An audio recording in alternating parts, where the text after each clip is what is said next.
Everyone, সবাই কেমন আছো? আমিও ভালো আছি। তো আজকে আমার চ্যানেলের ডে 3 তোমাদের একটা ছোট্ট কথা বলতে চাই। তো সবাই শুধু ফাইনাল রেজাল্ট দেখে, কিন্তু কেউ দেখে না এর পেছনে কতবার ভুল হয়েছে, কতবার লজ্জা পেতে হয়েছে, কতবার নতুন করে শুরু করতে হয়েছে।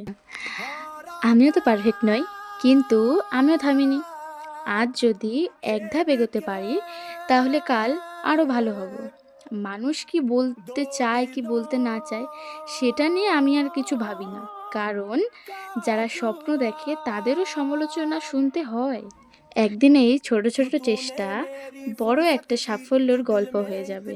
তাই আজও হাসো, নিজের মতোই থাকো, আর নিজের স্বপ্ন ছেড়ে দিও না। একটা কথা বলি, সবাই কিন্তু পাশে থাকবে না, তাই নিজের সবচেয়ে বড় শক্তি নিজেকেই হতে হবে। অন্যের কথায় থেমে যেও না, নিজের লক্ষ্যে চোখ রাখো। হয়তো আজ কঠিন লাগবে, কিন্তু একদিন তুমিই বলবে, হ্যাঁ আমি পেরেছি। Keep going, keep growing. আর মনে রেখো, স্বপ্ন শুধু দেখার জন্য নয়, স্বপ্ন পূরণ করার জন্য। সো আজকের জন্য এটুকুই। যদি আমার ভিডিওটা ভালো লাগে তাহলে একটু লাইক, কমেন্ট, শেয়ার এবং সাবস্ক্রাইব করে আমার পাশে থেকো। আজকের জন্য বাই।